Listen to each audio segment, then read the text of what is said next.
La réflexion du jour va porter sur la recherche de fierté et d'identité via le nationalisme.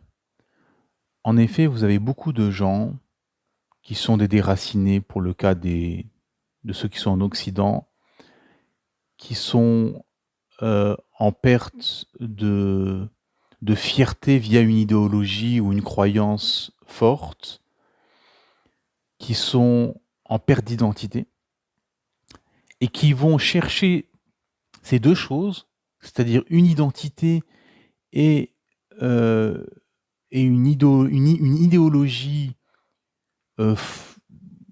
pour leur permettre de s'élever et d'avoir de la force. Et beaucoup vont tomber justement dans la religion du nationalisme. Et ils croient en le nationalisme qu'ils vont pouvoir avoir une identité et avoir de la force. La fameuse phrase de Omar ibn Khattab, nous avons été honorés par l'islam et si on cherche l'honneur par autre que l'islam, on sera avili. Et en effet, depuis que les morceaux de l'ancien bloc islamique sont devenus des États-nations et que les gens ont cherché l'honneur par le nationalisme, ils n'ont eu qu'humiliation et défaite militaire.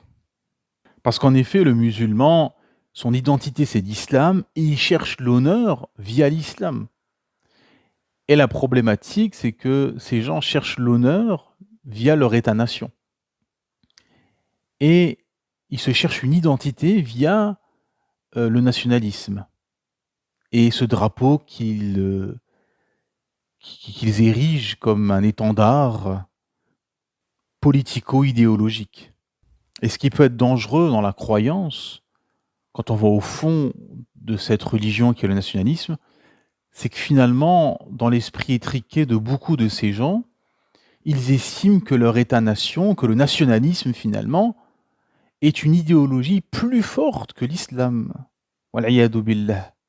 En effet, parce que sinon ils rechercheraient la force via l'islam.